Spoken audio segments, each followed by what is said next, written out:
જે દિવસે રિઝર્વેશન હટી જશે ને આ દેશમાંથી એ દિવસે એક કાગળિયા ખોલીને આમ જોવામાં આવશે કે આ વિમિતભાઈ નામ છે તો આની પાછળ સરનેમ શું છે, કાપો મારો ચોકડી. આ દેવભાઈ નામ છે, આની પાછળ સરનેમ શું છે, કાપો મારો ચોકડી. પછી તમારા બાળકો જે અત્યારે થોડા ઘણા બી નોકરી વળગે છે ને એ આ સંવિધાનના કારણે ના રિઝર્વેશનના કારણે વળગે છે. પછી તો તમે ભૂલી જાઓ મજૂરો જ પેદા થશે. કરોડો ખરબો રૂપિયા મંદિરોમાં પડ્યા છે અને એ બધાનો રિઝર્વેશન કોની જોડે છે? એ બધા બ્રાહ્મણો જોડે. અને આ મંદિરોમાંથી પૈસાનો આજ સુધી કોઈએ હિસાબ લીધો છે? પણ ઘણી વખત એવો વિચાર આવે છે કે આપણે બધા હિન્દુ જ છીએ, આપણે થોડું જ્ઞાન બાન ઠોકી દઈએ કે ભાઈ બોલી નાખીએ, શું કરવાનું છે, જનોઈ પહેરવાની છે, ટકલો કરીને માથે ટોટી જ રાખવાની છે, આવું તો અમે બધા કરી શકીએ છીએ. નીકળી જાઓ ને ભાઈ મંદિરોમાંથી, સમજ્યા? અનામત જ જોતી હોય તો અહીંયાથી ચાલુ કરીએ, મંદિરોમાંથી ચાલુ કરીએ. પછી મીડિયામાંથી જે બ્રાહ્મણો ઠોકી બેસાડ્યા છે વર્ષોથી, એક ને એક મોઢા આપણે જોઈએ છે, પણ એક નહીં ખબર પડતી આ આરએસએસ સામી સાથીએ કેમ નથી આવતો? શા માટે આવા કાવતરાના ભાગરૂપે જવાની હિંમત હોત તો આઝાદીની લડાઈમાં ભાગ ના લીધો હોત. બધી મને મા સામે ગાળો બોલી એમ કરીને રોવા માંડે. શરમે આવી જોઈએ. તમે બોલો એ બધું રાસલીલા, કેરેક્ટર ઢીલા. એટલે ગામમાં જે સૌથી બળિયો પાડો હોય ને એ પાડાને કોઈ ના સતાવે, પણ જે દુબળું ઢોર હોય ને એને હવ પરુણો કરે. એટલે આ પરિસ્થિતિ એવી છે કે જે દુબળું ઢોર છે, જે પછાત સમાજ છે, એને પરુણો કરવા જાય છે, એને ગચકાવા જાય છે, એની સાથે અન્યાય કરવા જાય છે. તમારામાં તાકાત હોય તો લડો ને. જે બળિયો પાડો છે એને તમને સવાલ પૂછે બધા દેશદ્રોહી, આમ સર્વે કરવામાં આવે ને તો આ દેશમાં 70% પબ્લિક છે એ દેશદ્રોહી થઈ જાય. બોલો, પણ આપણી ફરજ એ છે કે આપણે આવનારી પેઢીને એટલું કહેતા જઈએ કે બેટા લડવાનું તો છે જ. હું મારા દીકરા દીકરીઓને એટલું કહેતો જઉં ને કે પોતાના હક અધિકાર માટે મરી જવું પડે તો મરી જવું પડે, પણ લડવાનું, લડ્યા વગર નહીં મરવાનું. લડાઈમાં તો મજા છે ભાઈ, કેવી મજા ભાઈ દેવભાઈ, એ લડાઈ લડવામાં કેવી મજા લડવાની, પણ એ તમે પડકાર ઝીલવાની મજા. જે ડરપોક છે એને થોડી ખબર પડે કે પડકાર ઝીલવાની મજા, ડંડા પડતા હો તો સામે સાથે ઉભા રહેવાની મજા, આંખમાં આંખ નાખીને વાતચીત કરવાની મજા. આ ડરપોકોને થોડી ખબર પડે. તમે એવું ના વિચારતા કે આ સમાજ એનો કોઈ ધણી નથી, એ વિધવા થઈ ગયો છે. એ જરાય મનમાંથી થોડી પણ શંકા હોય તો એ કાઢી નાખજો. સાથીઓ, પેપર લીકની ઘટના બાદ દિલ્હીના જંતર મંતરમાં જે જેન્ઝીસ લોકો દ્વારા આંદોલન કરવામાં આવ્યું અને એની સફળતા સારી એવી મળી. કહેવામાં આવ્યું કે સરકાર આટલી જલ્દી ઝૂકે નહીં, પણ આ જેન્ઝીસે આ સરકારને ઝુકાવી દીધી. એ પછી સોશિયલ મીડિયાની અંદર અનામત હટાવો મુવમેન્ટ નામના પેજ ચાલુ થયા. એ સંદર્ભે ગુજરાતની અંદર પણ અમુક કથિત આગેવાનો અનામત હટાવવાનું જાણે લીડ કરતા હોય એવી રીતે જોવા મળ્યા.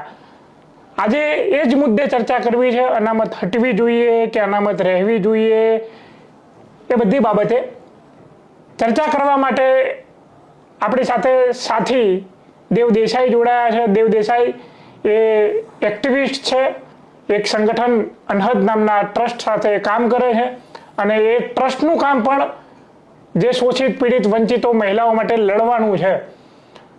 એટલે આજની ચર્ચા એક એક્ટિવિસ્ટ બીજા એક્ટિવિસ્ટ સાથે ચર્ચા કરતા હોય એમ. જેમ ભગતસિંહને છેલ્લે પૂછવામાં આવ્યું હતું કે ભાઈ પુસ્તક વાંચતા હતા ત્યારે, તો એમને એવું કીધું હતું કે ભાઈ એક ક્રાંતિકારી બીજા ક્રાંતિકારીને મળી રહ્યો છે તો છેલ્લે એ તો મળવા દો. એવી જ રીતે અમે ચર્ચા કરીએ છીએ એક એક્ટિવિસ્ટ, આજે પત્રકાર તરીકે નહીં. દેવભાઈ, ક્રાંતિ માર્ગે આપનું સ્વાગત છે. ધન્યવાદ વિમિતભાઈ. શું કહેશો કે આજે અનામત હટાવવાની જે વાતચીત થઈ રહી છે ગુજરાતમાં, અનામત હટવી જોઈએ, અનામત રહેવી જોઈએ, અને આજે ચર્ચાઓ થઈ રહી છે, આજે આપણે એના વિશે જ વાતચીત કરવાની છે. વિમિતભાઈ, મારું બહુ સ્પષ્ટ માનવું છે કે અનામત આપણને આપણા સંવિધાનમાં કેમ આપવામાં આવી હતી. અત્યારે જે લોકો એવી આર્ગ્યુમેન્ટ આપે છે કે હવે અનામતથી ઘણા બધા લોકો આર્થિક રીતે સદ્ધર થઈ ગયા એટલે અનામત હટાવી દેવી જોઈએ, અથવા તો ક્રીમી લેયર અને આ બધું જે સરકાર લઈ આવી છે, આ ખરેખર બહુ મૂર્ખામી ભરી વાત છે. કારણ કે અનામત આપણે જ્યારે સંવિધાન, એકચ્યુઅલી આ લોકો સંવિધાન વાંચતા નથી. સંવિધાનમાં એવું લખેલું છે કે અનામત કેમ આપવામાં આવી છે, એના કારણો આપેલા છે, અને એમાં એવું લખ્યું છે કે અનામત જે છે જ્યાં સુધી સામાજિક સ્ટ્રક્ચર તમારું સમાન ના થાય ત્યાં સુધી અનામત જરૂરી છે. પૈસો હોય, કરોડપતિ હોય, હું પોતે રબારી સમાજમાંથી આવું છું, કરોડપતિ થઈ જવું, અત્યારે તો નથી મારી જોડે પૈસા, પણ જ્યારે કરોડપતિ થઈ જવું, જો ક્યાંક મારી જોડેથી પૈસા આવે તો પણ મારું શું સામાજિક સ્ટ્રક્ચર એ અપરકાસ્ટ જેટલું થાય છે એ મને ત્યાં ફેસિલિટી મળે જ્યાં અપરકાસ્ટ રહે છે, અથવા તો મારું એ જે સ્વમાન એ લોકોનું થાય છે, સન્માન થાય છે, સ્વમાન જળવાઈ રહે છે, એ મારું જળવાઈ રહે કે મને પછી એટલે હું જો કદાચ વધારે સારું ભણી લઉં, હું વધારે સારું ગુજરાતી કે ફાંકડું અંગ્રેજી બોલતો થઈ જવું, એટલે મને સીધું એવું પૂછવામાં આવે કે તમે રબારી જેવા નથી લાગતા. એટલે ભાઈ રબારીને કંઈ માથે શિંગડા હોય?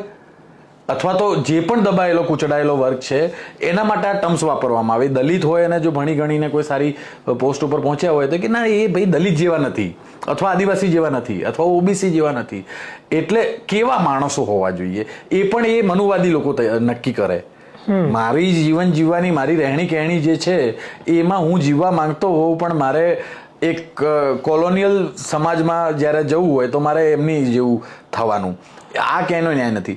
બીજી અનામતની તમે જે વાત કરી તો ગુજરાતની બહુ હિસ્ટ્રી બહુ જૂની છે અનામત ના વિરોધ માટે, અને ગુજરાતને હંમેશા એક લેબોરેટરી તરીકે આરએસએસે અને મનુવાદી જે વિચારધારા છે જેને આ દેશ ઉપર 5000 વર્ષથી આ દબાયેલા કૂચડાયેલા દરેક વર્ગને નથી ભણવાનો અધિકાર આપ્યો, નથી બીજા અધિકારો આપ્યા. એ તો આઝાદી મળી અને એના પછી સંવિધાન લખનારા લોકો એવા હતા કે જે માણસને માણસની દ્રષ્ટિએ જોતા હતા, અને એમાં ગાંધીથી લઈ, નહેરુથી લઈ, આંબેડકરથી લઈ અને એવા ઢગલો લોકો હતા. મહિલાઓ એટલી બધી હતી કે જેને આ બધા સોશિયલ સમાનતાની વાતો કરી, અને એમાં આપણને આ કેવી રીતે આવશે તો અનામત આપશો ત્યારે આવશે. બીજી એક જે આર્ગ્યુમેન્ટ આપે છે બહુ મૂર્ખા માણસો, એ આર્ગ્યુમેન્ટ એવી આપે છે કે બહુ ઓછા ટકાવાળા લોકો જે છે એ ડૉક્ટર બની જાય છે. અરે ભાઈ એ અનામત તો ભણવામાં છે. એટલે હું કોઈ પછાત સમાજમાંથી આવું છું તો મને એડમિશન અનામતના બેઝ ઉપર મળે છે કારણ કે મને તો હું બહુ પાછળ છું તમારાથી રેસમાં, અને તમે કેટલા કિલોમીટર આગળ ઊભા છો, અને એમ કહેવામાં આવે કે હવે તમે સાથે દોડો. પણ આમાં વસ્તુ એ પણ છે કે હું જે ક્લાસમાં અનામતથી ભણું અથવા રિઝર્વેશનની સીટ ઉપર ભણું છું, એ શિક્ષણ જે આપે છે એ ટીચર તમને પણ એ શિક્ષણ આપે છે અને મને પણ એ શિક્ષણ આપે છે. એટલે પેલી જે આખી એક ગુજરાતમાં અને આખા દેશમાં જે એક તર્ક ચલાવવામાં આવે છે ને કે અનક્વોલિફાઈડ લોકો જે છે એ ફિલ્ડમાં આવી જાય છે, એવું હોતું જ નથી. આ બિલકુલ મૂર્ખામી ભર્યું અને અનામત વિરોધી સ્ટેટમેન્ટ છે. આપણે ઇન્ટરવ્યુ કરતા પહેલા હું એક બ્રાહ્મણ પત્રકાર છે જગદીશભાઈ કરીને, એમનું હું ઇન્ટરવ્યુ થોડું જોતો હતો, એક રીલ્સ આવી તો એમણે એવું કીધું કે ભાઈ ઓબીસીની અંદર કે SC ST ની અંદર જે પછાત સમુદાય છે એની અંદર પણ જે ગરીબ છે, જે લાભ લઈ રહ્યા છે એને છોડી દેવો જોઈએ અને ગરીબને વધારે મહત્વ આપવું જોઈએ. ગાંધીનગરની અંદર આ બધાને બોલાવવા જોઈએ. આવી બધી વાતો થઈ રહી છે. એટલે એ જગદીશભાઈએ સૌથી પહેલા તો મોદી સમાજને બોલાવવો જોઈએ, કારણ કે ઓબીસીમાં સૌથી પહેલો મોદી સમાજને જ્યારે આપણા અત્યારના માનનીય વડાપ્રધાન શ્રી જ્યારે સત્તામાં બેઠા ને ત્યારે એક અપર કાસ્ટને ઓબીસીમાં લઈ આવ્યા હતા.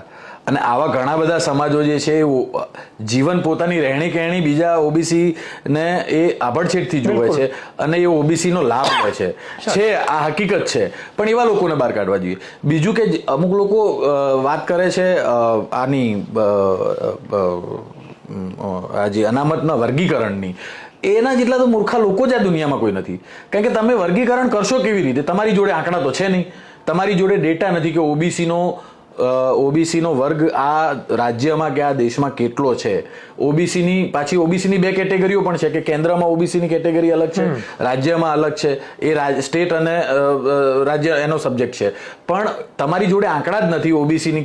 27% તો જ્યારે વીપી સિંહની સરકારે આપી એ 27%માં ચાલે જાય છે. જેની વસ્તી 55 થી 60% છે એને 27%, અને જે 15%થી નીચે છે એ બધું આખું 50%થી ઉપર ખાય છે, આટલા વર્ષોથી ખાય છે. એ છતાં આ જે 27% કે દલિતોને 7% કે આદિવાસીઓને જે ટકામાં રિઝર્વેશન મળે છે એ પણ ના મળવું જોઈએ. એના માટે આ ચાલુ થઈ ગયા છે કે આરક્ષણ હટાવો, આરક્ષણ હટાવો. થોડા વર્ષો પહેલા તો પોતે આ બધા જે નેતાઓના સ્ટેટમેન્ટ સાંભળ્યું છે ને આપણે કે આરક્ષણ હટાવો અને જે ઝંડા લઈને ફરે છે, થોડા વર્ષો પહેલા તો આખી સરકાર પાડી દીધી હતી ઓબીસીમાં આવવા માટે, અને એના બેઝ ઉપર લઈ આવ્યા ઈડબ્લ્યુએસ પણ કોનો હક ખાય છે? બરાબર, ઈડબ્લ્યુએસ હક તો ખાય છે SC ST OBC ની સીટો ખાય છે.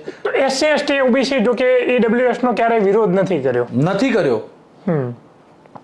SC ST ને OBC, કારણ કે હું પોતે જો ભોગવ્યું હોય ને તો મને ખબર હોય કે ગરીબી શું છે. મેં પોતે ભોગવ્યું હોય ને કે અનટચેબિલિટી શું છે, અથવા કોઈ પણ પ્રકારનો ભેદભાવ મેં જ્યારે ફેસ કર્યો હોય તો મને ખબર છે કે એ કોઈ બ્રાહ્મણ કરે તો પણ ખરાબ છે, એ કોઈ અપર કાસ્ટ કોઈ પણ કાસ્ટનો કરે તો પણ ખરાબ છે, અને મારો કરે તો પણ ખરાબ છે. એટલે તમે જુઓ કે ઈડબ્લ્યુએસ નો વિરોધ કોઈ OBC SC ST નથી કર્યો. એને ખબર છે કે આ જે ડિસ્ક્રિમિનેશન છે એ બહુ ભયંકર છે. પણ એ જ લોકો જે BMW ની ગાડીઓ લઈને ફરે, 1 કરોડ રૂપિયાની ફી ભરી અને પ્રાઇવેટ ક્લાસમાં જતા હોય, 1 કરોડ, જ્યારે ઈડબ્લ્યુએસના હવે હમણાં તો ઘણા બધા પરિણામો મેં જોયા કે ઈડબ્લ્યુએસમાં ફોર્મ ભરી કાઢે મેડિકલમાં એડમિશન લેવા માટે, અને ઈડબ્લ્યુએસમાં કદાચ ટકાવારીમાં આગું પાછું હોય ને એડમિશન ના મળે તો એ પાછો એનું 1 કરોડ રૂપિયા ભરીને એડમિશન લે છે. તો ભાઈ ઈડબ્લ્યુએસમાં કેવી રીતે આવ્યા? એટલે આખી જે ઈડબ્લ્યુએસ ના નામે કહેવાતી છેતરપિંડી થાય છે, એટલે એ બહુ ભયંકર ની અંદર ખાસ કરીને ગરીબને જે ઉદ્દેશ્ય મુજબ કે સવર્ણ અનામતની અંદર જે ગરીબ હોય એને લાભ મળવો જોઈએ. આમાં વસ્તુ જે છે કે એમાં જે આવક મર્યાદા છે એ 8 લાખની આવક મર્યાદા છે, એમ કે 8 લાખ વાળો કમાવનારો વ્યક્તિ એ ગરીબ. પણ કેવું બહુ ભયંકર કહેવાય. એટલે ઓબીસી 3 લાખ કે 4 લાખ કે 5 લાખ કમાય ત્યારે એ ગરીબ, એ ક્રિમિનલમાં આવી જાય, અને સવર્ણ છે એ 8 લાખ કમાય ત્યારે ક્રિમિનલ. એટલે આર્થિક અસમાનતા છે એ તો ત્યાં જ ક્લેશ થાય છે. એટલે કદાચ એવું કરવું હોય કે સવર્ણ વ્યક્તિઓમાં જે ગરીબ છે એના અનામતનો લાભ યોગ્ય રીતે મળી રહે, તો જે 8 લાખની આવક મર્યાદા છે એને ઘટાડીને ઓછી કરવી જોઈએ, તો એ ગરીબોને ખરેખર ન્યાય મળે. બિલકુલ.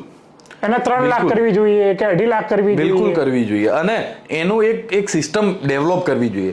આમાં પ્રશ્ન એવો છે ને વિમિતભાઈ, કે જે લોકો ઇમ્પ્લિમેન્ટ કરવા વાળા છે એ પણ અહીંયા મગજથી મનુવાદી લોકો છે, જે લોકો લેવા વાળા છે એ પણ અહીંયાથી મનુવાદી લોકો છે.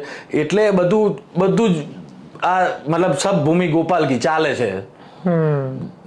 તમારે વિદેશ જવા માટે અહીંયા લોન લેવી હોય તો તમે અમુક સમાજોની હમણાં લોનો મળે છે, અને વિદેશ ઘણા બધા છોકરાઓ જાય છે. એટલે જો તમે સવર્ણ સમાજમાંથી આવતા હો તો તમારે એક જ પત્તાનું ફોર્મ ભરવાનું, અને તમારી લોન ઉપર પેન્સિલથી લખાઈ જાય અને તમારી લોન બીજા દિવસે અપ્રૂવ થઈ જાય. અને તમે જો ઓબીસી કે એસસી સમાજથી આવતા હો અને તમારે વિદેશ ભણવા માટે જવું છે અથવા તો એના માટે લોન લેવી છે, તો તમારે 7 પત્તાનું ફોર્મ ભરવાનું, 2 જામીન આપવાના, અને એ 2 જામીન પોતાની જમીન તારણમાં મૂકે ત્યારે તમને લોન મળે, અને એ બી મળી ત્યારે મળી. આ જે ભેદભાવ છે ને એ બહુ ભયંકર છે. અચ્છા, અનામત હટાવવા માટે પાટીદાર સમાજના આપણા ભાઈઓને કેમ આગળ કરવામાં આવ્યા, એવું તમને શું લાગે? કારણ કે આગળ કરવામાં આવ્યા છે કે પોતે આગળ થયા છે કે કોઈ ષડયંત્રનો ભાગ બન્યા? મને ઘણીવાર ગુજરાતના પાટીદાર સમાજ ઉપર ખરેખર દયા આવે. એ આપણા ભાઈ છે, ખેડૂતો જ છે, અને આજથી થોડા વર્ષો પહેલા તો એ ખરેખર ખેડૂતોનું જીવન, એટલે એમને જેટલી ગુજરાતના પ્રગતિ માટે મજૂરી કરી છે એટલી કદાચ બીજા સમાજો ઓછી કરી છે. અમે પશુપાલન કર્યું, પણ પાટીદાર સમાજે તો ખેતી કરી, આ ગુજરાતને પરસેવો આપ્યો અને પોતાનો પરસેવો રેડ્યો. પણ અત્યારની જે પેઢી છે ને એને આ મજૂરી કરી નથી, એને ખબર જ નથી મજૂરી શું છે. પૈસો બહુ આવી ગયો, વિદેશ જતા રહ્યા, વિદેશથી પૈસો આવવા માંડ્યો, અહીંયા ધંધામાં મોનોપોલી થઈ ગઈ, અને હવે એ આ આરએસએસની અને મનુવાદી વિચારધારાની ઘૂંટી પી અને નીકળી પડ્યા છે કે અનામત હટાવો. ભાઈ તમે જોઈ આવો તમારી 2 પેઢી પહેલા કે 1 પેઢી પહેલા તમારા બાપાઓ અને વડવાઓની શું દશા હતી. એટલે એ પોતાની પાછળ વળીને નથી જોતા અને અનામત હટાવવા માટે આવ્યા છે. અનામત હટાવવાના આંદોલનો આપણે 85માં જોયા હતા. ગુજરાત એકમાત્ર એવી ધરતી હતી કે જ્યાં અનામત વિરોધી આંદોલનો થયા હતા, અને એમાં સૌથી બળી ચડીને પાટીદાર સમાજને, જેમ પેલા રાજાઓ લડતા ને એટલે કિલ્લાના દરવાજા તોડવા માટે ઊંટીઓ રાખે, એટલે કે હાથીને વાગે નહીં. આમાં હાથીને ના વાગે એટલા માટે આ પાટીદાર સમાજનો ઊંટિયાની તરીકે ઉપયોગ કરવામાં આવે છે, મને એવું લાગે છે. એટલે ક્યાંય ને ક્યાંય કોઈ ષડયંત્રનો ભાગ બનાવવામાં આવે છે. મને એવું લાગે છે કદાચ એવું તો નહીં હોય ને કે આજ જે તમે વાતચીત કરી, પાટીદાર સમાજ ખેડૂત હતો, ખેડૂત એટલે બહુ મહેનત કરી, બીજા કોઈ સમાજ કરતા પણ વિશેષ મહેનત કરીને એ સમાજ એ સત્તા સુધી પહોંચી ગયો હવે, અને એ લોકોના આંખમાં કણાની જેમ ખૂંચે છે, કારણ કે અત્યાર સુધી મુખ્યમંત્રીનું પદ પાટીદાર જોડે જ રહ્યું છે. સમજ્યા? તો મને એવું લાગે છે ખાસ કરીને પાટીદારને આવી રીતે તો સીધી રીતે તો હટાવી નહીં શકે. તો હટાવવા હોય તો કેવું કરવું જોઈએ? બીજા સમાજો એનાથી વિરોધમાં આવે, એમના ધારાસભ્ય ના બની શકે, ધારાસભ્ય ના બની શકે તો એમના મુખ્યમંત્રી ના બની શકે. તો આવી રીતે કદાચ એમને હટાવવાનો ષડયંત્ર બહુ છે. એટલે ફક્ત આપણે જો અનામતની વાત કરીએ અને આ આંદોલનો તો ઠીક છે, આ બધા તો પોલિટિકલ, એટલે અહીંયા જ્યારે 17માં આંદોલનો થયા ત્યારે પણ એની પાછળ પડદા પાછળના જે કારીગરો હતા એ આરએસએસ અને સંઘ પરિવારના લોકો હતા એવું મેં સાંભળ્યું છે. અને અનામત વિરોધી જ્યારે આંદોલનો થયા 85ની સાલમાં, ત્યારે પણ એની પાછળ આરએસએસનો બહુ મોટો રોલ રહ્યો છે ગુજરાતમાં. આ આંદોલનોથી એક આખી ગુજરાતમાં એક પરિસ્થિતિ ઊભી કરવી, દબાણની રાજનીતિ કરવી, આ આરએસએસ અહીંયા લેબોરેટરી તરીકે ઉપયોગ કરે છે. મનુવાદી લોકો આનો ઉપયોગ કરે છે. હકીકતમાં શું છે કે આખા દેશમાં જે પાવર સ્ટ્રક્ચર છે એ પાવર સ્ટ્રક્ચર અત્યારે ક્યાં છે? તો તમે જોઈ શકો તો કેટલા ઓબીસી SC ST તમને સુપ્રીમ કોર્ટમાં જજ જોવા મળે છે? 0. તમને સેન્ટ્રલ યુનિવર્સિટીઓ જેટલી છે આખા દેશની એમાં કેટલા તમને પ્રોફેસરો ઓબીસી SC? પદો ખાલી પડ્યા રહે છે, પદો ખાલી પડ્યા રહે છે ને એમ કહે છે કે આ સીટ માટે કોઈ ક્વોલિફાઈ માણસ નથી મળતો. એટલે આવડા મોટા ભારત દેશમાં છેલ્લા 50-60 વર્ષથી જેને ભણવાનો અધિકાર મળ્યો છે, બ્રિલિયન્ટ લોકો જે ઓક્સફર્ડ જઈને ભણી આવે અને વિદેશની યુનિવર્સિટીમાં જઈને ભણી આવતા હોય, અને એવા લોકો જો અહીંયા આવીને ઇન્ટરવ્યુ આપે ને એમાં તમને ક્વોલિફિકેશન નથી દેખાતું. યુનિવર્સિટીમાં વીસી ની અંદર વાઇસ ચાન્સલર ની જે આખી યુનિવર્સિટીનું સંચાલન તમે આપણા આખા દેશની હાઈકોર્ટો જોઈ લો, એમાં જે જજીસ છે, ટોપ જે પાવર સ્ટ્રક્ચર છે એ ક્યાં છે અને ક્યાં કેન્દ્રિત વધારે થઈ રહ્યું છે છેલ્લા 10-15 વર્ષમાં, ક્યાં વધારે કેન્દ્રિત થઈ રહ્યું છે એ પણ એક આપણે એને સર્વે કરવાની જરૂર છે. ઘણા બધા સર્વે આવતા હોય છે, કેટલા સાચા હોય છે, કેટલા ખોટા હોય છે, પણ મારું એવું માનવું છે કે જે આનો બહુ સરળ અને સારો રસ્તો એવો છે, આપણે બધા જ ભારતીયો છીએ, એ સવર્ણ સમાજ હોય, એ દલિત સમાજ હોય, એ પાટીદાર સમાજ હોય, એ આદિવાસી સમાજ હોય, રબારી સમાજ હોય, માલધારી સમાજ, આપણે બધા એક દેશના નાગરિક છીએ. અને આ દેશમાં મારી પહેલી ફરજ એ આવે કે જો હું આગળ છું તો મારી ફરજ એ આવે કે મારો જે ભાઈ પાછળ છે ને મારાથી, એની આંગળી પકડીને હું આગળ લઈ. બિલકુલ. પણ એ ભાવના જે છે દેશભક્તિની, આ રાષ્ટ્રભક્તિના જે આખા નારા લગાવે છે ને, લોકોને હિન્દુ મુસ્લિમમાં લડાવે છે ને, આ ખરેખર દેશદ્રોહી લોકો છે. જો તમારામાં ખરેખર રાષ્ટ્રભક્તિની ભાવના હોય ને તો તમારાથી જે પાછળ છે ને એને આંગળી પકડીને આગળ લઈ જવાની જવાબદારી તમારી છે. એ આ દેશમાં લોકો કરતા નથી, અથવા બહુ ઓછા લોકો કરે છે. બહુ ઓછા લોકો તમને જોવા મળશે કે જે આ પ્રકારની પ્રવૃત્તિઓ કરીને બીજાનો હાથ પકડીને આગળ લઈ જતા હોય, એ નથી કરતા. અને વર્ગ વિગ્રહ, જાતિવાદ એટલો વધારે છે. પોલિટિક્સમાં તમે પર્ટિક્યુલર જાતિમાંથી આવતા હો તો જ તમને ટિકિટ મળે, તમે પર્ટિક્યુલર સમાજના, તમારો સમાજ તમારા એરિયામાં હોય તો જ તમને ટિકિટ મળે. અને આ બધું પાછું, આ નિયમો કોના માટે છે? આ પણ બહુ સમજ્યા જેવી વસ્તુ છે કે આ ઓબીસી SC ST માટે છે. SCમાં તો જે રિઝર્વ સીટો છે એના સિવાયની એક મને તમે બતાવો, દરેક પાર્ટીમાં એક બતાવો કે તમે કોઈ બીજી જે રિઝર્વ નથી એના સિવાય તમે સીટ આપી હોય. તમે એક સીટ બતાવો કે જે આદિવાસી રિઝર્વ છે એના સિવાય 12 સીટ, અને 2% 3% વસ્તી હોય એની 45 ધારાસભ્યો હોય, 30 ધારાસભ્યો હોય, અને બધે એમને ટિકિટ મળે. એ સર્વમાનિત નેતા થઈ. એટલે જાતિ જે છે એ ઓબીસી SC ના સમાજના લોકોને મળે છે કે તમે પર્ટિક્યુલર જાતિના નેતા છો, અને અમે સવર્ણ સમાજના છીએ તો અમે સર્વ સમાજના નેતા છીએ. સર્વ સમાજના નેતા હોવું એમાં ખોટું નથી. નહેરુ એ સર્વ સમાજના નેતા હતા. નહેરુને આ દેશના મુસલમાનો સ્વીકારતા હતા, આ દેશના ક્રિશ્ચિયનો સ્વીકારતા હતા, આ દેશના હિન્દુઓ સ્વીકારતા હતા, આ દેશના આદિવાસીઓ સ્વીકારતા હતા. એ સર્વ સમાજના નેતા હતા. પણ એ નહેરુ જેટલું કેલિબર અને નહેરુ જેટલી મહાનતા પણ હોવી જોઈએ ને. આજે સંસદમાં બેસી નહેરુને 10 ગાળો બોલો એ જુદી વસ્તુ છે, પણ એના માટે નહેરુ થવું પડે, નહેરુને વાંચવા પડે, નહેરુને સમજવા પડે. બ્રાહ્મણ પત્રકારો જે છે, ખાસ કરીને એ સિવાયના પણ બીજા જે આગેવાનો છે જે સવર્ણ કોમ્યુનિટીમાંથી આવે છે, એમના ઓબીસી વર્ગીકરણની અંદર ખાસ કરીને વધારે પડતો રસ છે. રસ છે એટલે પેલી બે બિલાડીઓ ને કૂતરાવાળી વાર્તા આપણે નાનપણમાં વાંચતા ને, કે 2 બિલાડીઓ બાંધે ને એનો પેલો વાંદરો રોટલી લઈ જાય. આમાં પરિસ્થિતિ એવી છે કે રસ જાણી જોઈને એટલા માટે લેવામાં આવે છે. આ જાતિગત જનગણનાની વાત નહીં કરવામાં આવે, પણ વર્ગીકરણની વાત જરૂર મેઇનસ્ટ્રીમ મીડિયામાં કરવામાં આવશે. એટલે મેઇનસ્ટ્રીમ મીડિયા એ જરૂર ઈચ્છે છે કે આમાં બધામાં ઝઘડા થાય. અને એક વસ્તુ હું બહુ ક્લિયર કરી દઉં કે બ્રાહ્મણ અને બ્રાહ્મણવાદ આ બેમાં બહુ આસમાન જમીનનો ફરક છે. હું આ દેશમાં હજારો એવા બ્રાહ્મણોને ઓળખું છું કે જે આ જાતિ પ્રથાની સામે લડતા હોય, જે આ જાતિ પ્રથાની સામે, જે મેં આંગળી પકડીને વાત કરી ને કે આંગળી પકડીને આગળ લઈ જવાના, એવા હજારો લોકો છે. બ્રાહ્મણ સમાજમાં પણ છે, અપરકાસ્ટ સમાજમાં પણ છે, પટેલ સમાજમાં પણ છે. પેલા સવાણી સાહેબ એમને બે સારો લેખ લખ્યો છે. પણ આ બધાની સંખ્યા બહુ ઓછી છે. અને જ્યારે કટ્ટરતાવાદ જે છે એ આપણે ધાર્મિક કટ્ટરતાવાદ કહીએ કે જાતિ કટ્ટરતાવાદ કહીએ, એની સંખ્યા અત્યારે વધી છે. અને એની પાછળ જે પીઠબળ છે એ RSSની વિચારધારાનું છે. કારણ કે RSS તો જ ફૂલે ફાલે, RSS આ સમાજમાં તો જ સર્વાઈવ કરી શકે કે અહીંયા ધાર્મિક કટ્ટરતાવાદ હોય અને અહીંયા જાતિ કટ્ટરતાવાદ હોય. પણ મને દેવભાઈ, તમે આટલા વર્ષોથી એક્ટિવિઝમ સાથે સંકળાયેલા હોય, મને એક નહીં ખબર પડતી, આ RSS સામી સાથીએ કેમ નથી આવતો? શા માટે આવા કાવતરાના ભાગરૂપે જવાની હિંમત હોત તો આઝાદીની લડાઈમાં ભાગ ના લીધો હોત, માફી ના માંગી હોત. વીર સાવરકર જેને કહે છે એ માફી વીર સાવરકરે માફી ના માંગી હોત. એટલે સામી છાતીએ તો આમના DNA માં જ નથી લડવાનું. સામી છાતીએ લડવાની આમના ડીએનએમાં જ આરએસએસ વાળા બહુ ડરપોક છે, એમના ડીએનએમાં જ નથી.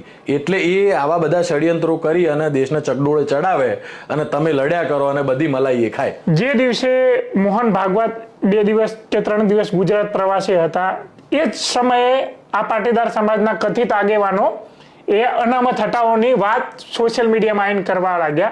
તો તમને કંઈક એવું લાગે છે કે ભાઈ આના કઈ લિંક હોય, ષડયંત્રનો ભાગ હોય? હું એને એ રીતે લિંક કદાચ મને બહુ આઈડિયા નથી અને હું સીધું ના કહી શકું કે મોહન ભાગવતે આ લોકોને કહ્યું હોય કે તમે અનામત હટાવો આંદોલન ચાલુ કરો, અને જો એના કહેવાથી આને કર્યું હોય તો આ લોકોથી વધારે મૂર્ખા કોઈ નહીં.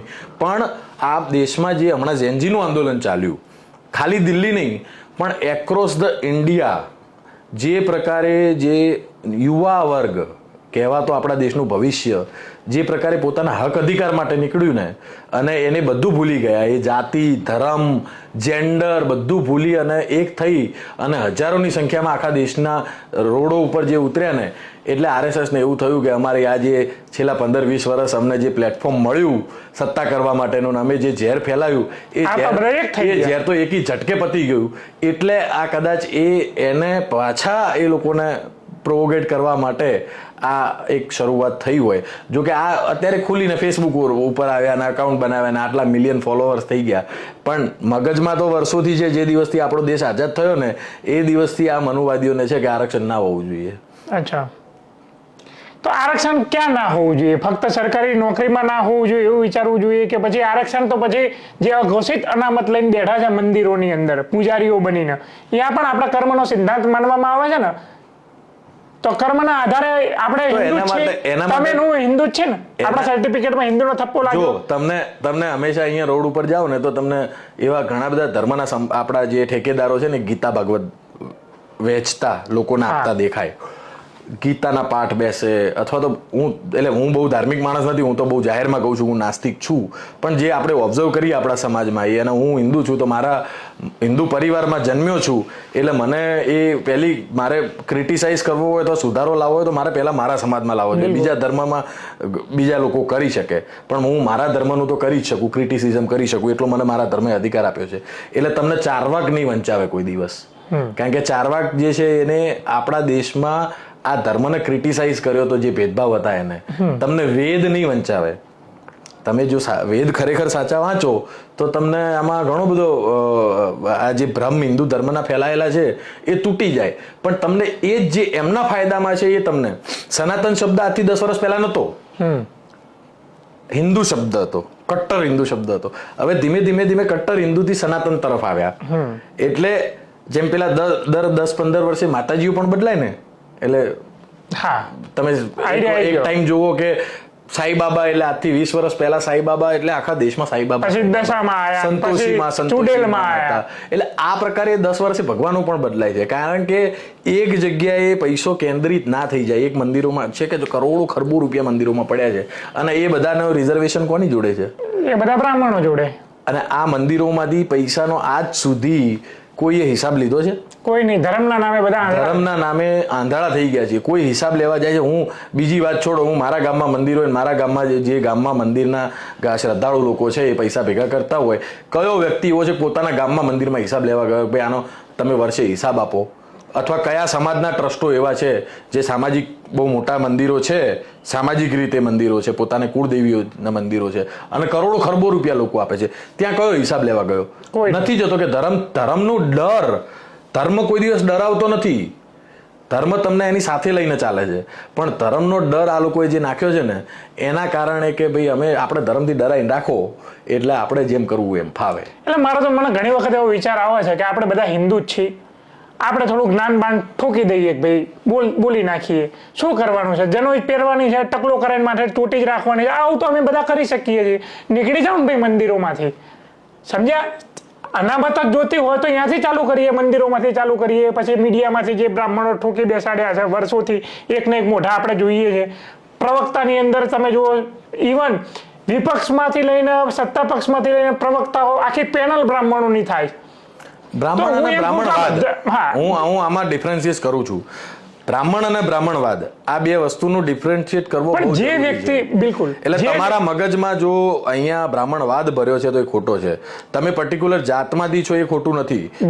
અને હું કોઈ જાતમાં જન્મ લઉં એમાં એ મારા હાથમાં છે જ નહીં. પણ હું એમ કહું છું, જે વ્યક્તિ મીડિયા સંસ્થાન હોય, માની લો કે એ પોતે મેનેજ કરતું હોય કે મારે કોને બેસાડવા, તો જે વ્યક્તિને બેસાડતા હોય એને બધા જ બ્રાહ્મણ કોમ્યુનિટીની અંદર ખાસ કરીને 90% બ્રાહ્મણ કોમ્યુનિટીના હોય, તો જે વ્યક્તિ બેસાડી રહ્યો છે એ બ્રાહ્મણવાદી હોય કે ના? એ બ્રાહ્મણવાદી છે. હું એની વાત કરું છું. એ 100% બ્રાહ્મણ. મંદિરોની અંદર મોસ્ટલી 99% પૂજારીઓ બ્રાહ્મણો હોય તો બ્રાહ્મણવાદી કહેવાય કે ના? તમે 99% નહીં, 100% પૂજારી બ્રાહ્મણ છે આ દેશમાં મંદિરોમાં. હું એવું માનું છું, બ્રાહ્મણ સમાજમાંથી છે.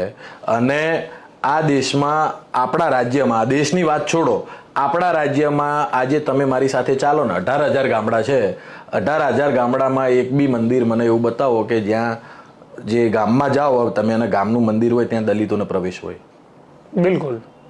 તમે દલિતોની વાત છોડો, અમદાવાદથી અહીંયા થોડું તમે આગળ જાઓ, આ કડી અને મહેસાણાની આસપાસના જે પટ્ટા છે એમાં ઘણા ગામો એવા છે કે જ્યાં ઓબીસી સમાજને ઘોડે નથી ચડવા દેવામાં આવતા. દલિત સમાજને નહીં, ઓબીસી સમાજને ઘોડે નથી ચડવા. અને એમાં બી ઓબીસી માં બી એવું કટ્ટર ભરી ગયું ને એ પાછા દલિતો નહીં ઘોડે ચડવા દે. એટલે આમાં વસ્તુ એ જ છે કે હું મારાથી જે પેલી ગામડે આપણે ગામમાં રહેતા હોય ને એટલે ઘણું બધું શીખવા મળે.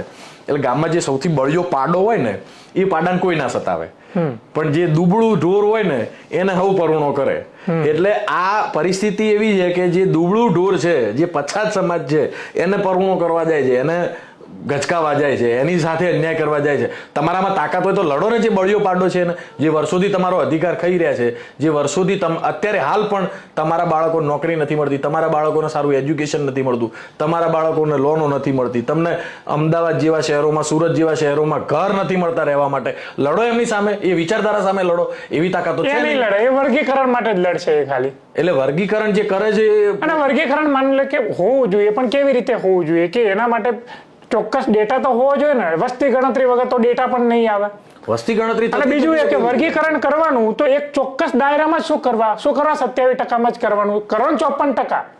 વસ્તી છે એટલું કરો, 54% કરો ને પછી વર્ગીકરણ કરો. મોટું તરભાણું ભેગું કરીને એની અંદરથી ખાવ ને. નાનામાં શું ખાવાનું? આ લોકોએ કદાચ દેવભાઈ એવું ઈચ્છે છે કે આ રે આટલામાં જ રહે અને આટલામાં જ ખાય. આ વધારે ભારી જશે તો અમારું હકનું ખાઈ જશે એમ. તમે મને છે ને એક મારા પોલિટિકલ મિત્ર છે અને બહુ સિનિયર ગુજરાતના નેતા, એમને મળો ને એને પછી થોડું જો આરએસએસ વિશે વાત કરો ને એટલે એ આમ કરે કે આ આરએસએસ વાળા છે ને બહુ કાવતરાખોર છે. એ કાવતરાખોર કેમ કે છે ને એ પછી મને ખબર પડી કે આજે આપણે વાત કરી રહ્યા છીએ ને કે કોને કેટલો ટુકડો ફેંકવો અને કોને કેટલો ટુકડો ના આપવો, અને સર્વ બધું જે છે એ મારા ઘરમાં રોટલીઓ બની 10 અને મને 5 રોટલીની જ ભૂખ છે, પણ હું દબાઈને 8 રોટલી તો ખાઈ જ શકું, એટલે બધું મારે ખાઈ જાઉં, 2 રોટલીઓ જે છે મારે આ બીજા બધાને આપી દેવી. એ પરિસ્થિતિ જે છે ને એ કાવતરું આરએસએસ અને આ મનુવાદી લોકો કરી શકે છે અને કરી રહ્યા છે. બિલકુલ. અને ખાઈને ભૂલ મોટા કરવા છે પટારા જેવા. એટલે ભૂલ મોટાથી મતલબ એ થયો કે પોતાનો વિકાસ કરવો છે સત્તામાં રહીને, પછી યુનિવર્સિટીની અંદર પોતાના વીસી મૂકીને, આખી યુનિવર્સિટીનું સંચાલન કરીને, ખાસ કરીને ગુજરાત વિદ્યાપીઠ જેવી સંસ્થાઓ છે, ગાંધીવાદી સંસ્થાઓ છે, અહીંયા ગોડસેવાદી વિચારધારાવાળા અહીંયા બેહાડી દીધા. બોલો. ગોડસે વિચારધારાવાળા વ્યક્તિઓ એટલે જે ધર્મનું ઝેર ભર્યું હતું ને એના કારણે ગોડસે ગાંધીને માર્યો. ગાંધીને મારવાના પાછળના કારણો તો એ જ હતા કે ગોડસેને જે ધાર્મિક ઝેર જુનૂન ભરી દેવામાં આવ્યું હતું. આપણા દેશના ટુકડા કેમ થયા બે? હિન્દુસ્તાન અને પાકિસ્તાન કેમ બન્યા? ધાર્મિક કટ્ટરતા જ્યારે ભરી હતી. અને આપણે જ્યારે આજે ઓબીસી SC ST સમાજની વાત કરી રહ્યા છીએ ને, તો આરએસએસ અને આ મનુવાદી વિચારને ફૂલવામાં સૌથી મોટો ફાળો હોય ને તો આ ઓબીસી સમાજનો છે, આ SC સમાજનો છે, આ ST સમાજનો છે. અને આ બધા આમના ખભે બંદૂક મૂકી અને મનુવાદી લોકો સત્તા ઉપર આવ્યા, સત્તા ઉપર છે, સત્તા ઉપર વર્ષો સુધી રહેશે એવી સિસ્ટમ પણ ઊભી કરી દીધી કે એ ક્યાંય નહીં જાય. સરકારો બદલાશે ને, આજે કદાચ આપણા વડાપ્રધાન છે, કાલે કદાચ વડાપ્રધાન ના રહે, સરકાર બદલાઈ જાય તો પણ એ સિસ્ટમ એવી ઊભી કરી દીધી કે આ મનુવાદી લોકો સત્તામાં જ રહે, કોઈ પણ સરકાર આવે.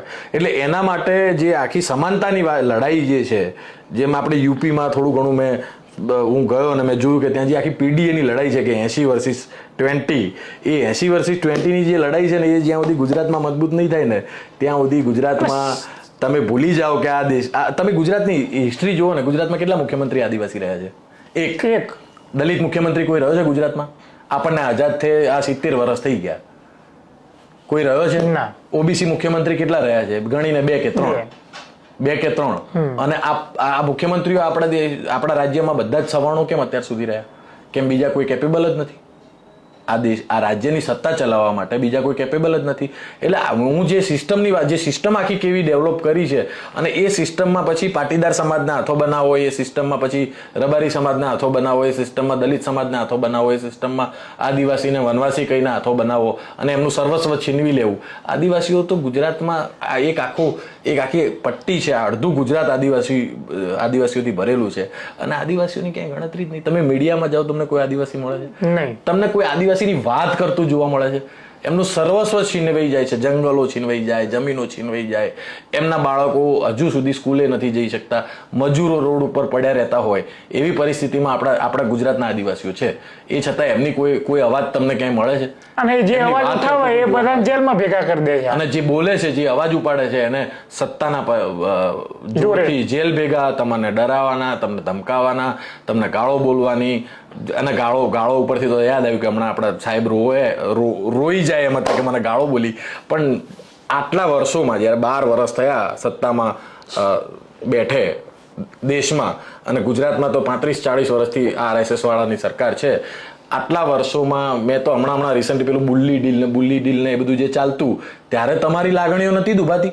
અને એમના અંધભક્તો કેટલી ગાળો દે છે. અને અત્યાર સુધી જે હવે તો થોડોક માહોલ એટલીસ્ટ લોકોનો ડર તૂટી ગયો, આ ઝેનજીએ લોકોનો ડર તોડી નાખ્યો, પણ આ ડરની વચ્ચે જે લોકો તમારી નીતિઓ વિરોધ અથવા તમારી વિરુદ્ધ બોલતા હતા, એને જ્યારે ગાળો બોલવામાં આવતી, એને જ્યારે પ્રતાડિત કરવામાં આવતા, એને જ્યારે જેલમાં નાખી દેવામાં આવતા, અને ખાસ કરીને આ ઓબીસી એસટી ને એસટી સમાજની વાત છે, એને અને માઇનોરિટી, એને જ્યારે જેલમાં નાખી દેવામાં આવતા અને એને જ્યારે ગાળો બોલવામાં આવતી અને દેશદ્રોહી કહેવામાં આવતો, ત્યારે તમારી લાગણી નથી દુભાતી? મને મા સામે ગાળો બોલી એમ કરીને રોવા માંડે. શરમે આવી જોઈએ.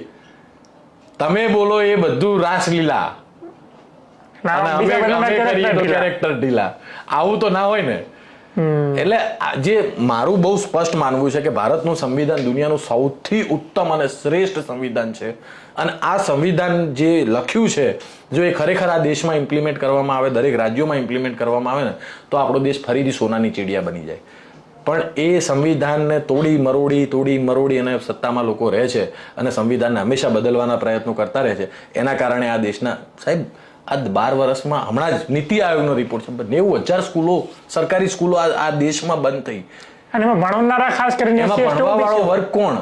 તમે મને બતાવો કે સરકારી સ્કૂલમાં આજે કેટલા જનરલ કાસ્ટના ભણે છે? તમને 1%, 2% મળશે. આ ભણવા વાળો વર્ગ SC, ST, OBC અને માઇનોરિટીનો. આ તમે ષડયંત્ર, જે હું કાવતરાખોર કહું છું ને, આ કાવતરું કે તમારું બાળક આજે જે જન્મ્યું છે એ 5 વર્ષે ભણવાનું ચાલુ કરે ને આજથી 20 વર્ષ પછી જો ભણી રહે, ગ્રેજ્યુએટ થાય અને થોડું ઘણું વિચારતું, સવાલો પૂછતું થાય, એના કરતાં તમે જડ મૂળથી જ કાપી નાખો, સ્કૂલો જ બંધ કરી દો. એટલે સ્કૂલો બંધ કરી દો, તમે જેવી રીતે જે દિશામાં દોરવા હોય છે, પ્રાઇવેટમાં જવાના પૈસા હોય, પ્રાઇવેટમાં જવાના પૈસા ના હોય, એટલે તમારા પેડ વર્કર તમે કહી લો કે તમારા મજૂર કહી લો, એ બનાવવા માટે. એના કારણે જ ગુજરાતની જે શિક્ષણ વ્યવસ્થાની અંદર આ લોકો જાણી જોઈને સુધારો લાવવા નહીં માંગતા હોય. એના કારણે જ મને એવું લાગે છે કે જે શિક્ષક હોય એને શૈક્ષણિક પ્રવૃત્તિ સિવાયની બીજી બધી ઇતર પ્રવૃત્તિની અંદર લગાવી દીધા કે ભાઈ આમના છોકરાઓ ભણી ગણીને અમને સવાલો કરે, અમારી આવનારી પેઢીને સવાલો કરે અને અમારી સત્તા છીનવી લે.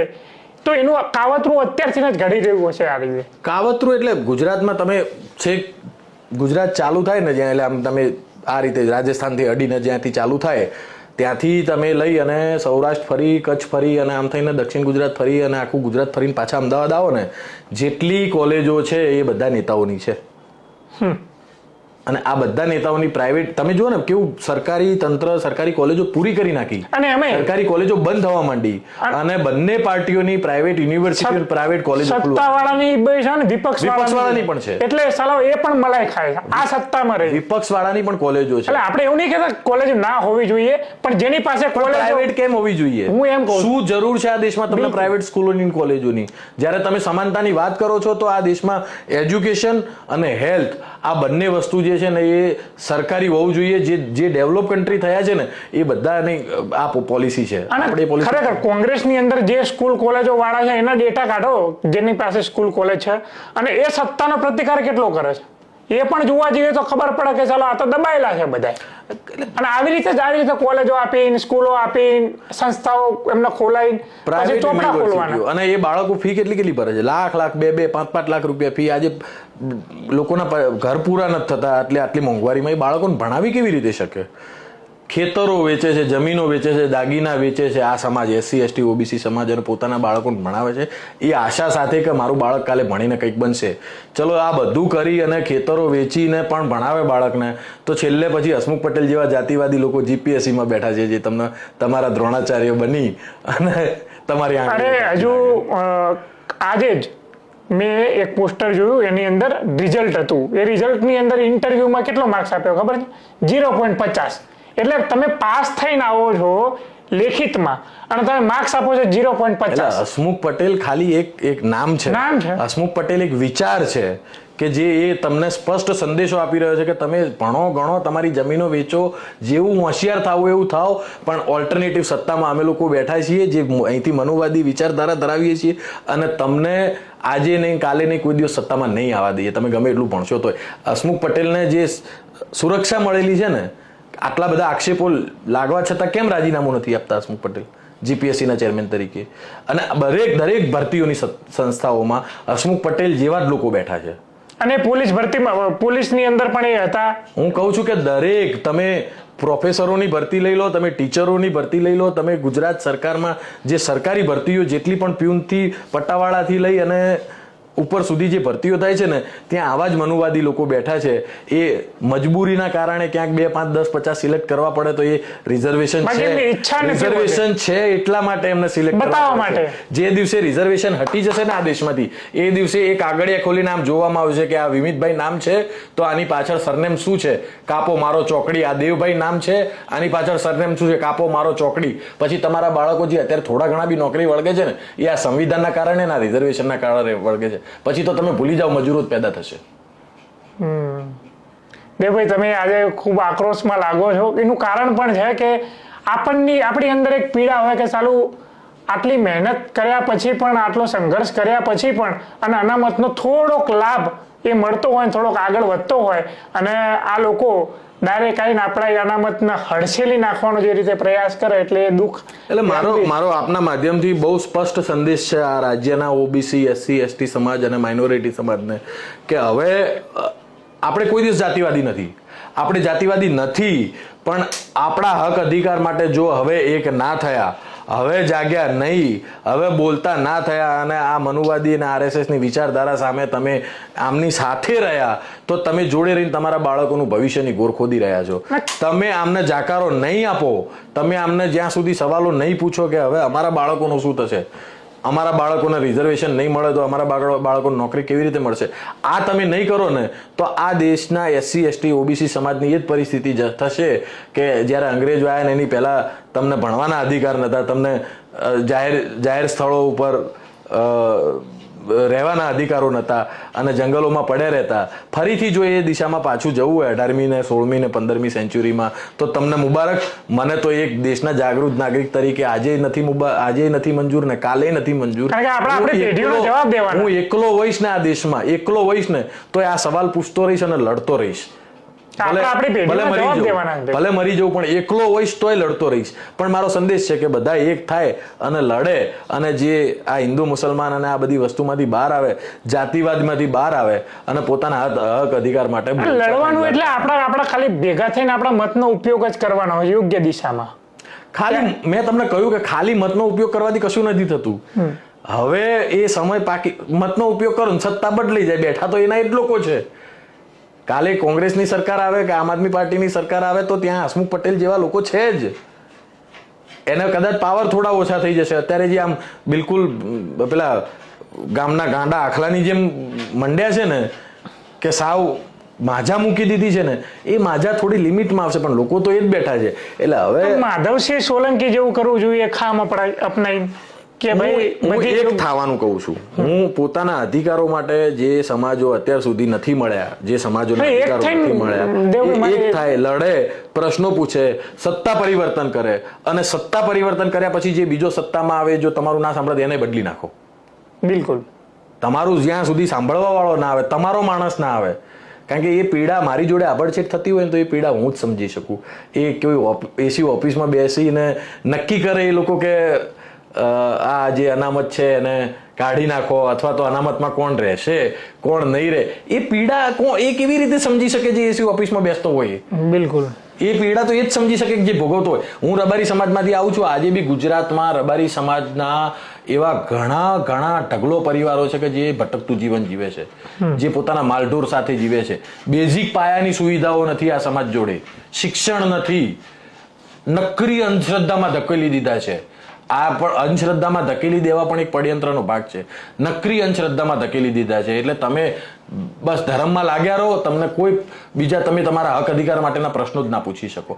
આ અંધશ્રદ્ધામાં જે મારા સમાજને ધક્યા છે ને, એટલે હું જે કહું છું કે મારી પીડા હું જ સમજી શકું, એ રીતે એ જેની જોડે ડિસ્ક્રિમિનેશન થતું હોય ને, જે ભેદભાવ થતો હોય એ જ સમજી શકે. એ અહીંયા બેસીને હું કદાચ એ દલિતની પીડા ના સમજી શકું કે જેને ઘોડે નથી ચડવા દેવામાં આવતો. હું એને સિમ્પથી રાખી શકું, પણ હું જેને મૂછ નથી રાખવા દેવામાં આવતી એની પીડા હું ના સમજી શકું. જેને મંદિરમાં નથી જવા દેવામાં આવતો એની પીડા હું ના સમજી શકું, કારણ કે હું તો જઈ શકું છું.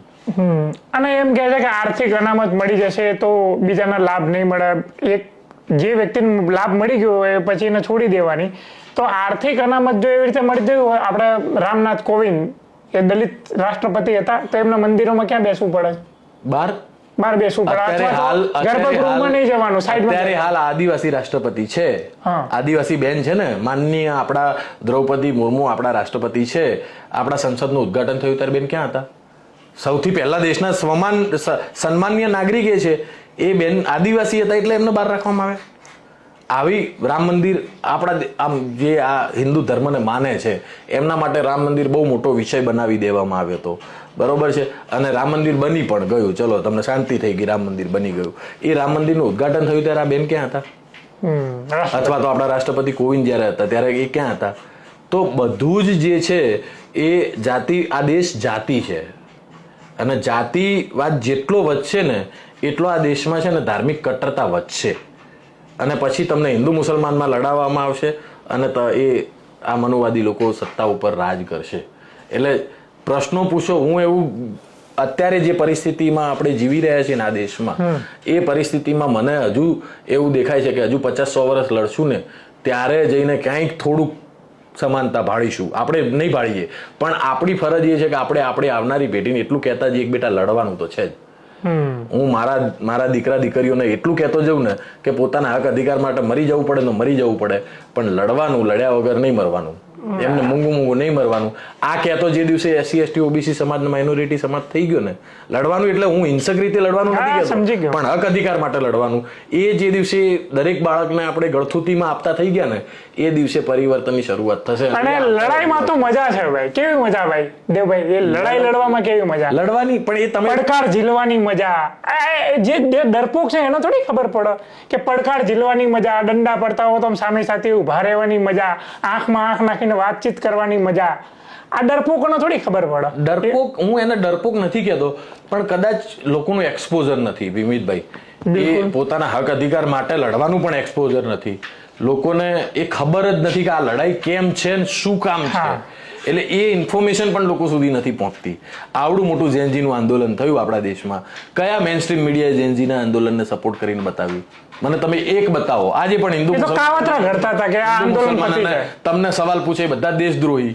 એટલે આ દેશમાં અત્યારે હાલ મને એવું લાગે છે જે આ જેનજીના આંદોલન પછી કે 70% પબ્લિક છે ને, જો આ આમ સર્વે કરવામાં આવે ને તો આ દેશમાં 70% પબ્લિક છે એ દેશદ્રોહી થઈ જાય. બોલો, 70 થી 80% પબ્લિક. કારણ કે અત્યારે બધા કંટાળે છે, મોંઘવારીથી કંટાળે છે, સારું શિક્ષણ નથી એનાથી કંટાળે છે, આટલું મોંઘું હેલ્થ આપણને પોસાય એવી નથી. એવી પરિસ્થિતિઓમાં કશું જ એક વસ્તુ એવી નથી કે જેનાથી લોકો ખુશ હોય. હા, તમને એવું એ સમજીને તમે ખુશ થતા હો કે આપણો ધર્મ બચી જશે. તારું મને એક લોજિક એ પણ નથી ખબર પડતી કે તમે હિન્દુ 80% છો, આ દેશમાં મુસલમાન 20% છે. હવે 80% ખતરામાં કેવી રીતે હોય? 20%થી કેવી રીતે ખતરામાં હોય? આ જે આખું લોજિક જે આપ્યું છે ને લોકોના દિમાગમાં જે નાખી દીધું છે ને એ બહુ ભયંકર છે ને એ જે છે એ જ મનુવાદ છે. બિલકુલ. માલધારીની અંદર ખાસ કરીને ભરવાડ આવે છે, રબારી આવે છે, એ સિવાયના પણ ઘણા બધી કોમ્યુનિટી છે. દલિતોની અંદર પણ ઘણી બધી કોમ્યુનિટી છે. આ બધાને જ્યારે મકાન લેવા જાય સારી સોસાયટીની અંદર તો કેવી સ્થિતિ છે એ મારે તમારી પાસે એટલા માટે જાણવું છે કારણ કે માહોલ અત્યારે એ રીતનો ક્રિએટ કરવામાં આવી રહ્યો છે કે અનામતનો લાભ મળી જશે તો આ બધું સુધરી જશે એમ.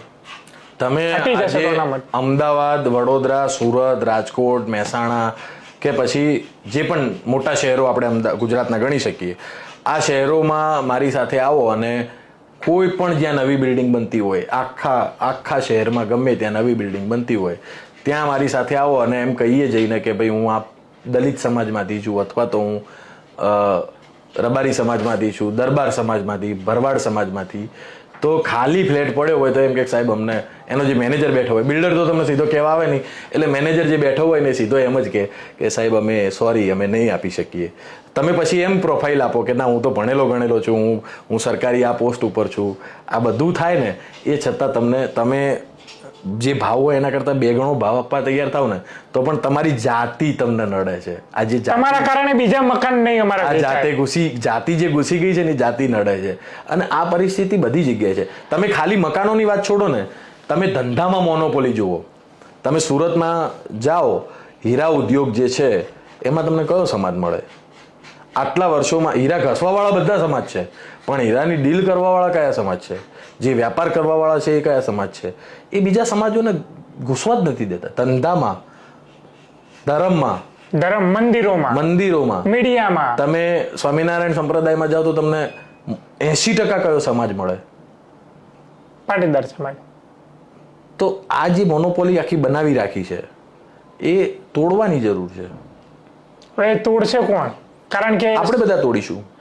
આપણે બધા એક થઈ શકતા નથી. જો એક વસ્તુ સમજો કે આપણે એ રાજ્યના અને એ દેશના નાગરિક છીએ. એ માટીમાં પેદા થયા છીએ ને કે જ્યાં ગાંધી પેદા થયો હતો. બિલકુલ. જે અંગ્રેજોની સૂરજ આખી દુનિયામાં નતો આથમતો અને લોકો એવું વિચારતા કે અંગ્રેજોનો સૂરજ કોઈ દિવસ નહીં આથમે. એ અંગ્રેજોનો સૂરજ આ ભારત દેશમાં, આ ગુજરાત રાજ્યના ગાંધીએ હાથમાં આવ્યો હતો. બિલકુલ. એટલે આપણે બી એ જ માટીના છીએ. એટલે આપણે લડવાનું તો કોઈ દાડો નહીં છોડીએ. જો મને જેટલી ખબર પડે છે કે પત્રકાર તરીકે મારે કઈ રીતે વર્તન કરવું, પણ જ્યારે યુજીસીની વાત આવી ત્યારે બધા જ સવર્ણ પત્રકારો એક થઈ ગયા હતા અને પોતાનું પત્રકારત્વના સાઈડમાં મૂકીને એ પોતાના સવર્ણ સમાજને બચાવવા માટે રસ્તા ઉપર નીકળી ગયા હતા અને લોકોના ઇન્ટરવ્યૂ કરતા હતા અને ખાસ કરીને બાયસમાં કેવી રીતે વાતચીત કરતા હતા. તો અમને જરા પણ સંકોચ નથી કે પછાત વર્ગ માટે, SC ST OBC માટે અમારે પોતાની વાત મૂકવી હોય તો બેબાકીથી અમે મૂકીશું. બિલકુલ. અને બાયસનેસ આને તમે માની શકો તો મુબારક છે ભાઈ, અમને મુબારક અમારું બાયસ પણ. અને બેબાકીથી જે કામ નેતાઓ નથી કરતા, જે અમારા જે SC ST OBC સમાજના સૂતેલા નેતાઓ નથી કરતા, એ કામ હવે અમારે કરવાની ફરજ પડશે.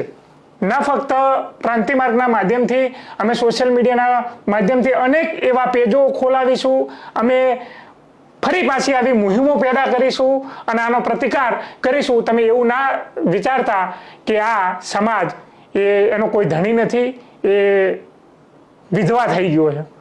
એ જરાય મનમાંથી થોડી ઘણી શંકા હોય તો એ કાઢી નાખજો. સમાજ જ્યારે પોતાની ઉપર આવી પડે ને ત્યારે સમાજ પોતાનો નેતા પણ શોધી લે છે. બિલકુલ. સમાજ પોતાનો આગેવાન પણ શોધી લે છે. એટલે જ્યારે હવે કારણ કે જ્યારે તમારી ઉપર આવી પડશે ને એ દિવસે તમે નીકળશો કે ભાઈ સાહેબ બાપા કોક આવો અને અમારી લીડરશિપ લો, એ ટાઈમે આ સમાજના નેતાઓ મળી જશે. અને એ ટાઈમે જો ગાંધીવાદી નેતાઓ મળે તો આ દેશનું ભલું થાય. અને એ ટાઈમે જો ભગતસિંહ જેવા નેતાઓ મળી ગયા તો તમારું શું થશે એ તો વિચારો. બિલકુલ. અને દેવભાઈ એ બધું આપણે જ કરવાનું છે. હવે આપણે આપણા બાપા એમ કે આપણી પેઢી અમારી પેઢી એમ અમારી પેઢી કંઈક કરશે. હવે આપણે એવું નહીં કહેવાનું કે અમારી પેઢી કંઈક કરશે. આ જીવનમાં જન્મ્યા છીએ ને આ જીવનમાં મરી જાય પહેલા આપણે કંઈક લડીને મરવાનું. બિલકુલ. આવી રીતે કંઈ ડરીને તમારા કાવતરાથી અમારે ડરી જવાનું કે ભાઈ તમારા કાવતરાથી અમારો એનો ભોગ બની જવાનું. આખા જે SC ST OBC જે વસ્તીની અંદર 85% જેવો છે, હવે એની સાથે તમે આવા કાવતરા કરો તો પછી ચૂપ રહેવું એ યોગ્ય નથી. તમે 10 માળની સીડી ચડતા હો ને તો જે બિલ્ડિંગ હોય અને તમે એ બિલ્ડિંગના પગથિયા ચડતા હો ને તો એક પગથિયા ઉપર કેળાની છાલ આવે તો તમે પોતાની જાતને લપસવાથી બચાવી શકો. પણ આ કાવતરું એવું છે કે દરેક પગથિયા ઉપર તેલ અને કેળાની છાલ છે. આ તેલ અને કેળાની છાલ ક્રોસ કરીને આપણે 10મા માળે ચડવાનું છે અને આપણી બુલંદીઓ સુધી પહોંચવાનું છે. આ કાવતરા છે. હું જે તેલ અને કેળાની છાલ કહી રહ્યો છું ને કે તમે એક પગથિયું ચડો ને લપસીને પાછા આવો છેલ્લા પગથિયે, એ પરિસ્થિતિ આ મનુવાદી વિચારધારા એના RSSની વિચારધારાએ કરી રાખી છે. આપણે આમાંથી પહોંચવાનું છે 10મા માળની સીડીએ, એટલે એના માટે બહુ આપણે દેવભાઈ સાથે એ પણ વિચારવાનું છે, પાટીદાર સમાજના એ આપણા ભાઈઓ છે.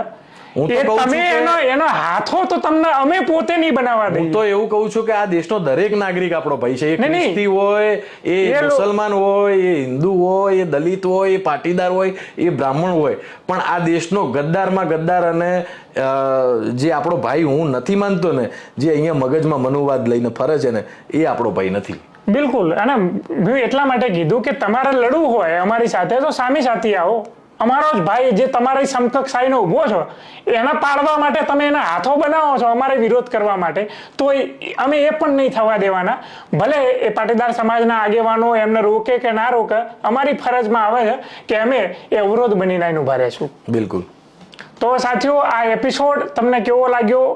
અને આ એપિસોડ બનાવવાનું કારણ જે હતું કે એ આપણને મૃતપાય તો ના સમજી લે, કે એ આપણને લલ્લુ પંજો તો ના સમજી લે કે ભાઈ તમે ગુજરાતને પ્રયોગશાળા માનો છો, અહીંયાથી પ્રયોગ કરશો અને તમને આખા દેશની અંદર તમે અનામત હટાવવાની મુહિમ ચલાવશો તો અવરોધ સ્વરૂપે હિમાલય જેવા અડીક અમે લોકો ઊભા છીએ, ઊભા રહીશું. તમે જોતા રહેજો ક્રાંતિમાર્ગ. ઇન્કલાબ જિંદાબાદ.